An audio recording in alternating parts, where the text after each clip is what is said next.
To debate day morning meeting. Thanks for joining. Sean is on assignment. Kristen Davison is nice enough to fill in. Kristen, welcome in. And Tim is here. Kristen, how many presidential debates have you ever been to? Any?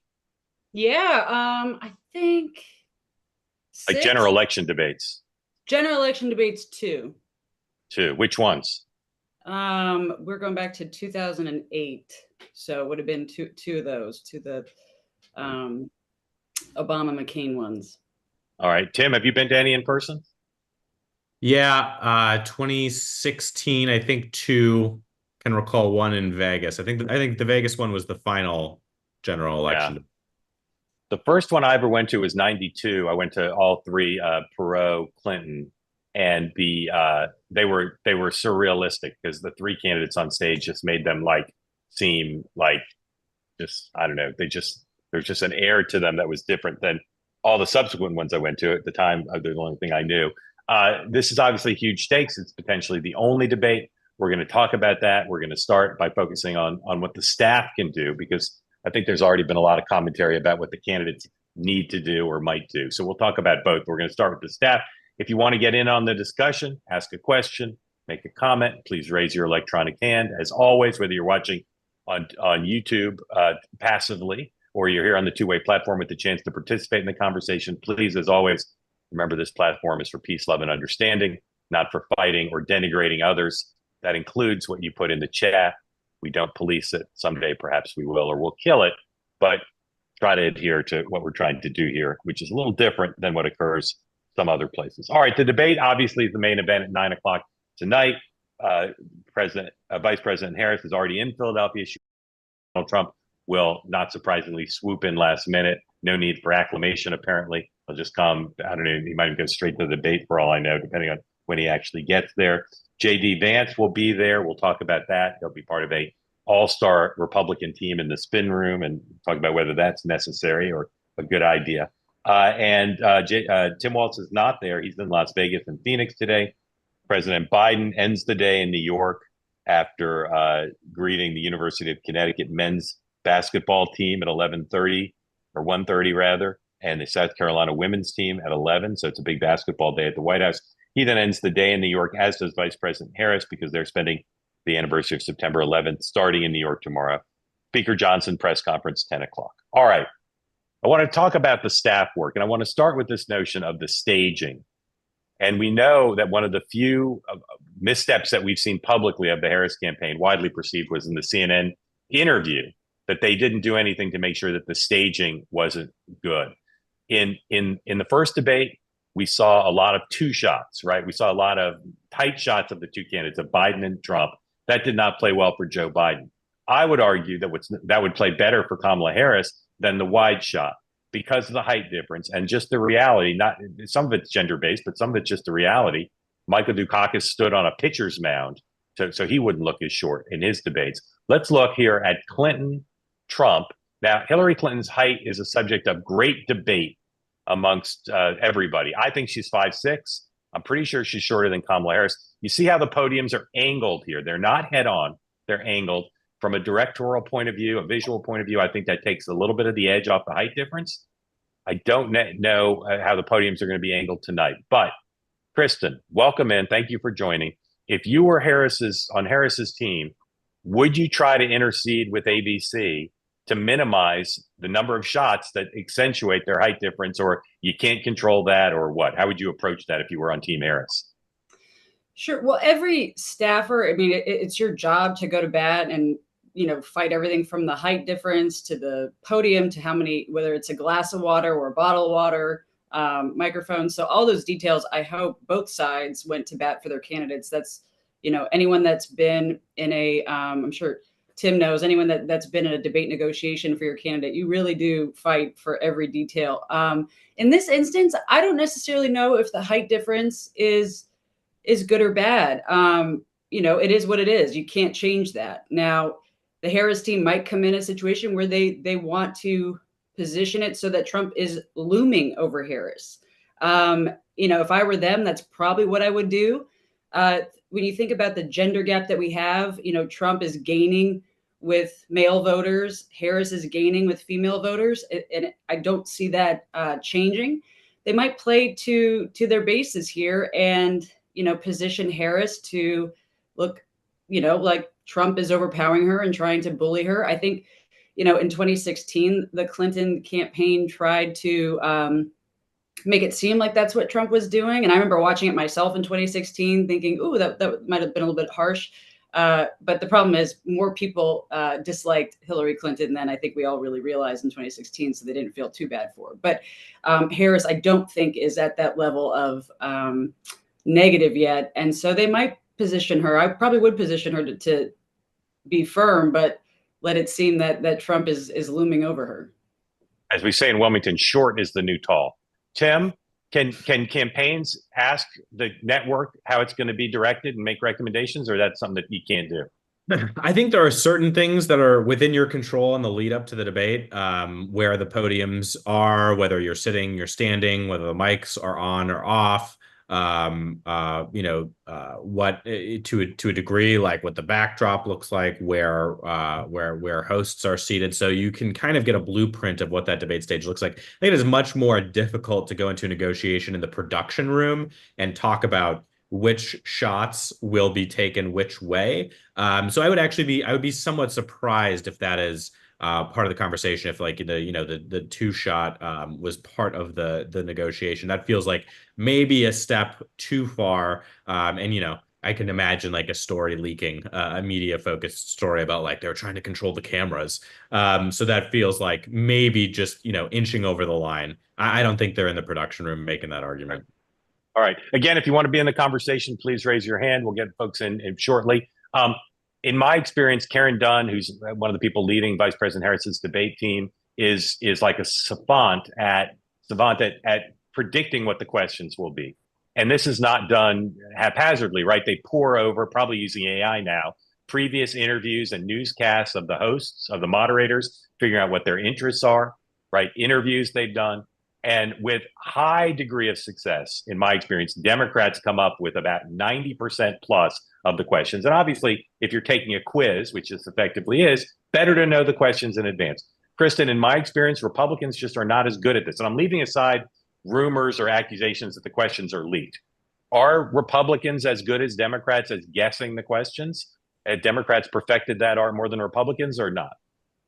Well, I'm sure there's a joke in here somewhere that there are just more Democrats in the Beltway media, and so they just kind of think the same, and so that's why they're more used to. Yeah, well, that's part of it for sure. That's not a joke, but well, it seems to me like this is an area where Republicans, if they're behind, they're putting their candidate at a big disadvantage. Sure. Well, anyone that's prepping their candidate for a debate, I'm sure Tim has prepped dozens of candidates. You kind of go in there with, at least, in my experience, you go in there with what do you want your message to be? What are the three buckets that you're going to keep having your candidate come back to, regardless of what the question is? I mean, I think most people here on this Zoom can predict what at least 5 questions are going to be if they just read the news every morning. And so I'm sure that I've never really thought about that disparity, whether Democrats know them or not. I think Democrats probably just speak that media language a little bit better than Republicans do. And Republicans probably speak the language of everyday Americans a little bit better. So they're not thinking that same way.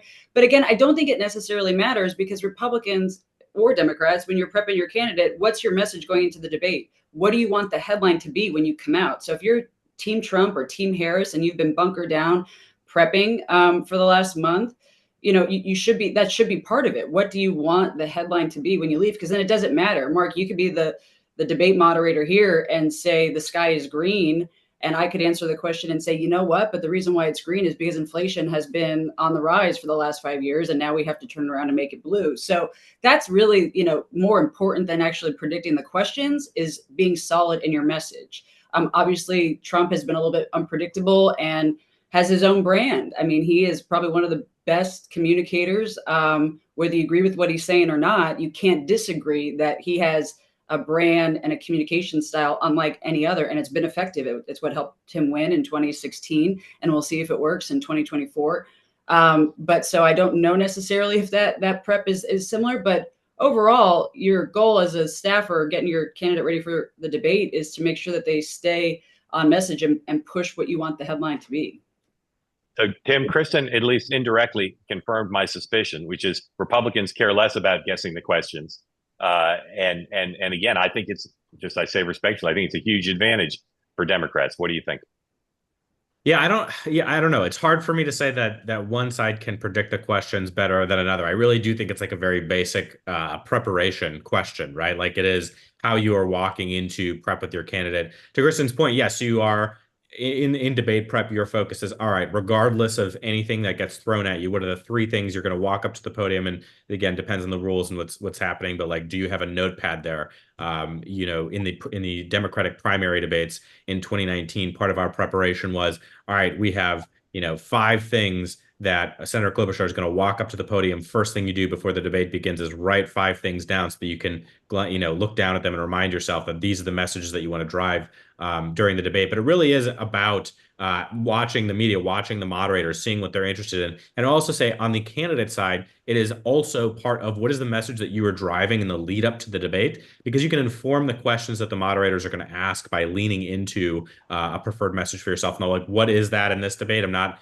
entirely sure for the Trump side. Maybe it is leaning into Afghanistan. I think for the Harris campaign, the rollout of ads that we've seen over the last couple of days are about former staffers who know Donald Trump, who have worked with Donald Trump, who think that he is chaotic, is unfit, extreme, which is a message that I would predict that they're going to want to drive during this debate.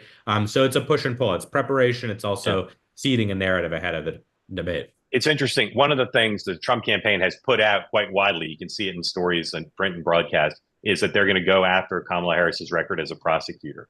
Seems like maybe, as Tim just suggested, they're putting that out to try to get some questions on that, because it seems if you weren't doing it for that reason, why would you telegraph what you were going to do? Why would you tell the Harris team prepare? Now maybe it's a false flag and they don't plan to do it, but they're trying to get her team to waste time preparing, reviewing her prosecutorial record. All right, Kristen, you mentioned the headlines. In the olden days, what you wanted was the CBS, NBC, and ABC pundits after the debate to say your candidate won. That was like a big target audience. We're in a different world now. I think probably most people on here won't even watch those three broadcast networks tonight. They'll probably watch a cable network, or they'll join two-way, or they'll be on Twitter or whatever. So what's the audience? Is there an audience that these campaigns care about, or they have to care about 1,000 flowers blooming? They have to care about TikTok and they have to care about everything? Or is there some place you would go if you were working for one of the candidates tonight? Where would you most want to influence the coverage? Would it be still the broadcast networks? Would it be the New York Times? What would it be? I mean, it's got to be an all of the above approach. That's just the world that we live in now. I could, probably sound pretty trendy and say, oh no, we're just going to focus on TikTok and X, but it's all the above, because you're going to have voters who do get there. Broadcast is still the fastest way to get the largest amount of people. But it needs to be all of the above, and it needs to start before the debate begins. And so the expectation game is such a huge part of how you frame the debate once it's over. And so right now, if I am team Trump, I'm highlighting that Harris, is a famed prosecutor, to lift her expectations up to a point where she can't meet them. So then if she gives a performance that is anything short of a Law and Order episode, then it's a failure. And so that needs to start now, influencing not just Twitter, not just, TikTok, not just CBS, NBC, Politico, CNN, whichever panel you're sitting on for the day. It's not just that. It's the message, broad dissemination, that today those expectations should be so high that she can't possibly reach them. And the same goes for the Harris campaign. Trump is probably one of the best debaters that we've seen in a long time. And so get those expectations up. I think, there's a chance that we're all sorely disappointed, and this is the most boring debate of all time, because both candidates end up being super, super careful. But in that, I think one of the biggest differences, kind of in today's world, is not just who won or who lost, but what is the moment. So there's going to be a moment when this debate is over, where both teams are going to huddle, and you're going to have the senior teams in both camps, and they're going to pick one moment, one word to hang on to.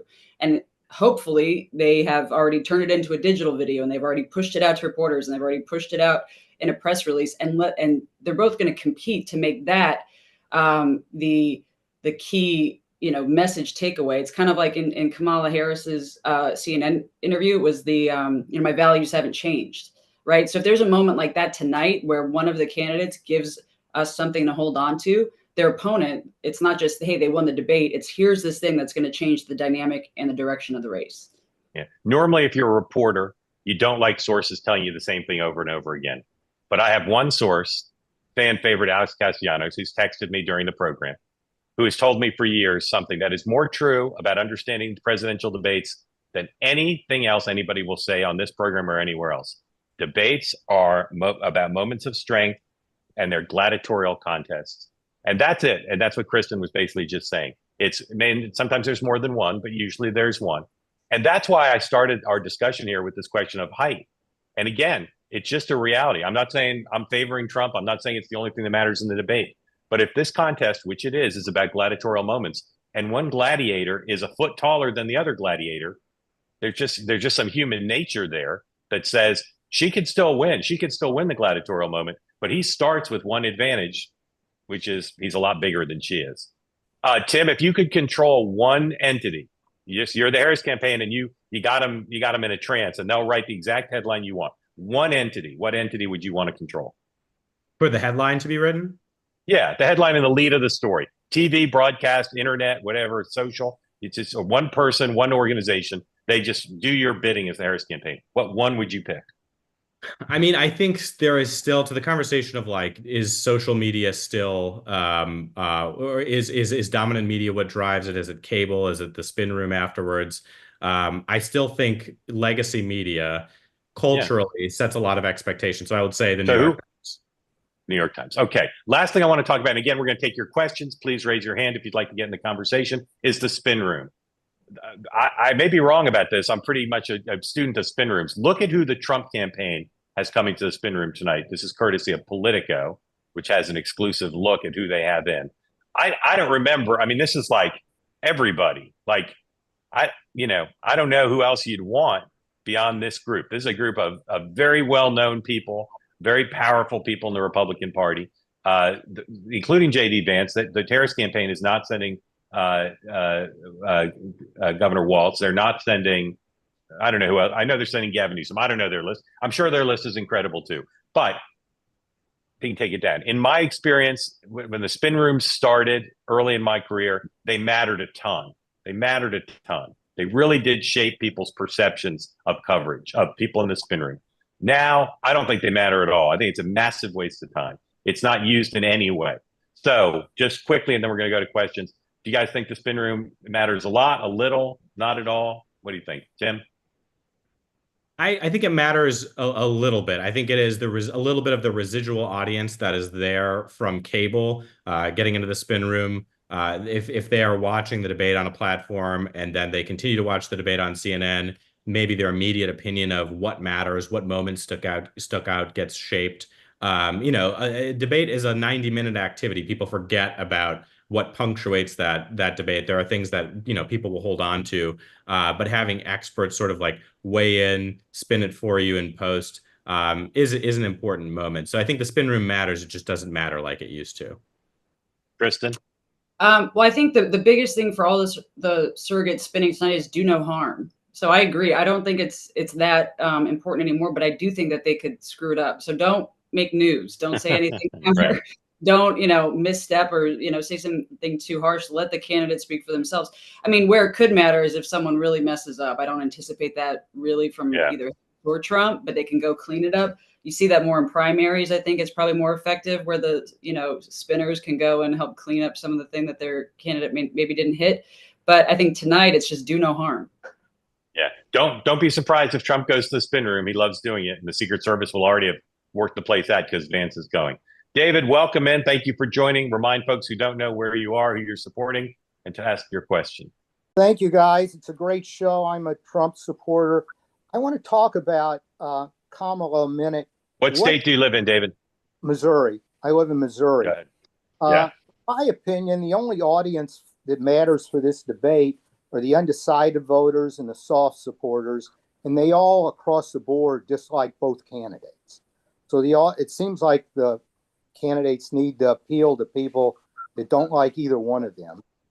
And Kamala, what people know about her, the people that don't follow the news very well, is that she won't talk to the media. And she's likely to walk into the debate like somebody on the witness stand that's been told by the lawyer, give as little information as you can and answer the question, and is plain away and don't expand on anything. In my opinion, is she doesn't show any confidence. That's where Trump has the advantage on her. If you think about Jack Kennedy and Clinton and Ronald Reagan, they seem anxious to meet the public. They wanted to promote their views. Let people learn. David, she might surprise you, David. She might come in and do just what you're saying she won't. But what's your question? Thank you for all that. What's your question? My question if you have is, one. I do. Tomorrow, will they send her on the morning talk shows to spin for herself or not do that? She has a bad day tomorrow with 9/11 stuff. Yeah, that's what makes it complicated. I don't believe she'd do the morning shows because it is September 11th that she's here with the president. So I doubt it. And because I live 4 miles from Ground Zero, and because I was both in New York and Washington on that day, like a lot of Americans, it's an important day for me. But I don't think the networks will cover it as much as they'll cover the aftermath of the debate. But I don't think that means she'll do morning shows, as far as I know, anyway. Guys, what do you think about how you deal with the reality that you're spinning into 9/11? How do you deal with that? I think I do think it is, the debate stands for itself. You probably are not doing a morning show about the debate. I don't think either of the campaigns will do it. And then I think, the campaign then picks up on the 12th, and we are entering the most undefined portion of the campaign, where so far we've had, the RNC is switching the ticket, the DNC, this debate. And it's a little bit of a blank canvas of where we go from here. I will say, I do think we're going to get a second debate. I know that people probably, the conventional wisdom is we won't. I think we will get a second debate. Okay, Kristen?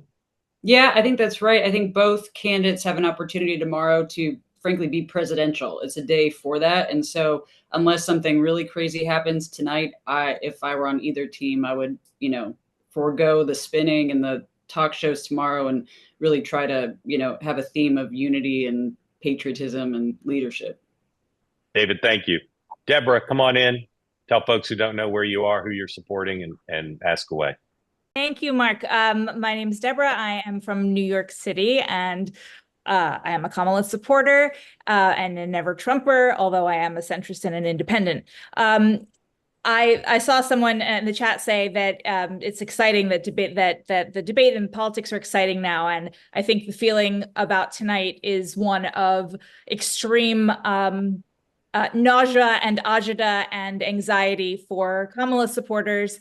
We're talking, should we watch with people? Should we not watch with people? Should we watch it in real time? Because there's a huge anxiety around tonight, and I think the deck is stacked a little bit in Trump's favor. If you look at the child care answer that he gave, he's very, very good at saying a lot of words.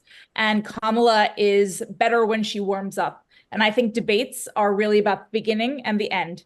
We have a short attention span, so we are going to tune in right away. And then maybe for the middle 45 minutes, we're not going to tune in. It's late. It's on a weeknight. So then we're going to catch up tomorrow based on the spin. So if she doesn't come out right away, and my feeling is if she doesn't attack him in a respectful but stylistic way, she's out.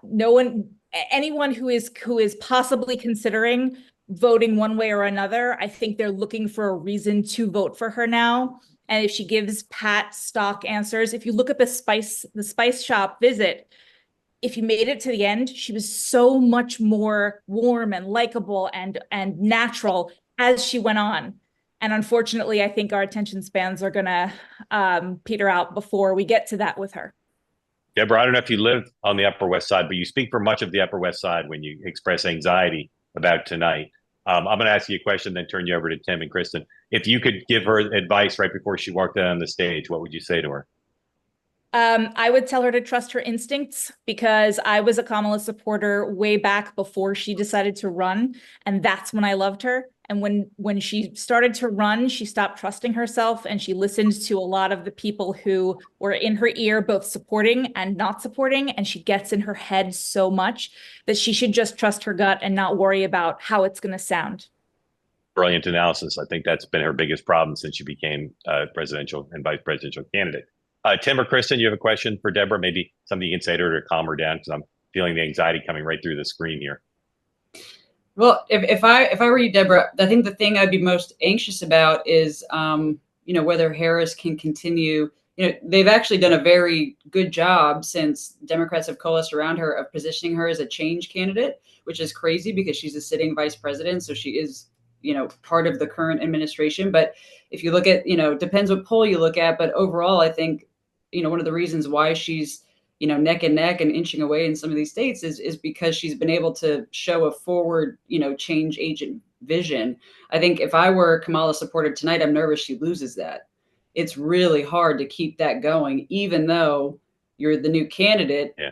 You've been in office for the last 4 years. So how does she get through a 90-minute debate without defending something that she's done over the last 4 years? I think the Trump refrain is going to be over and over, why haven't you done it? You've got all these, say you have all these great ideas. Why haven't you done it? Right. Deborah, what were you going to say? And then Tim's going to help you calm down.